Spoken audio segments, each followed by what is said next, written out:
Ju njohim me edicionin informativ të lajmeve. Kjo është Radio 7.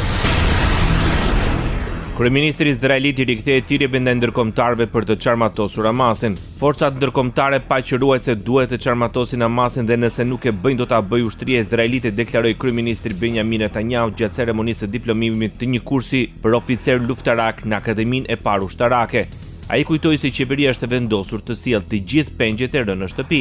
Ne nuk do të dorëzohemi derisa të sjellim të gjithë në shtëpi. Në fund të fundit Hamasi do të çarmatoset dhe Gaza do të çmilitarizohet. Nëse forcat e huaja nuk e bëjnë këtë, ne do të kujdesemi për ta bërë, paralajmëroi Netanyahu.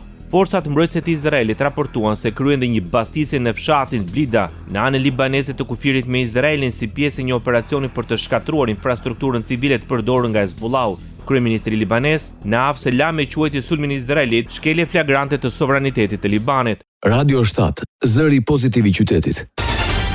Presidenti i Ukrainës Volodymyr Zelensky dënon sulmin e fundit rus. Ai bën thirrje për më shumë sanksione ndaj Moskës. Rusia bombardoi një tjetër termocentral në Ukrainë duke shkaktuar vdekjen e 2 personave, njoftoi presidenti i Ukrainës.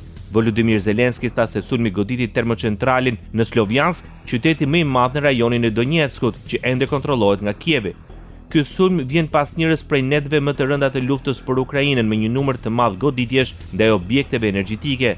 Zelensky përmendi dhe sanksionet e fundit ndaj kompanive ruse të naftës si një shembull të përgjigjes efektive, duke thënë se ato kanë treguar ndikim të qartë. Sipas presidentit të Ukrainës, Moska mund të humbasë rreth $50 miliardë vitin e ardhshëm vetëm nga sanksionet.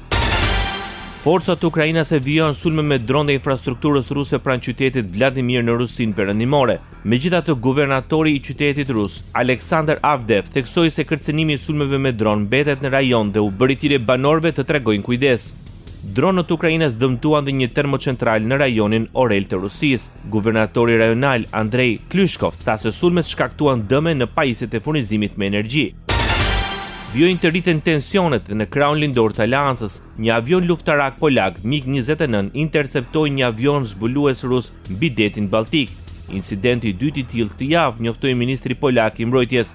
Merët ushtria polake njoftoi se kishte interceptuar një tjetër avion rus që fluturonte në një mision zbulues në hapësirën ajrore ndërkombëtare mbi detin Balltik pa një plan fluturimi të paraqitur dhe me transponderin e tij të fikur. Vendet në krahun lindor të NATO-s kanë qenë në gatishmëri të lartë për ndërhyrje të mundshme në hapësirën ajrore që nga shtatori kur 3 avion luftarak rus shkelen hapësirën ajrore të Estonisë për 12 minuta, vetëm disa ditë pasi më shumë se 20 dronë rus hyrën në hapësirën ajrore polake.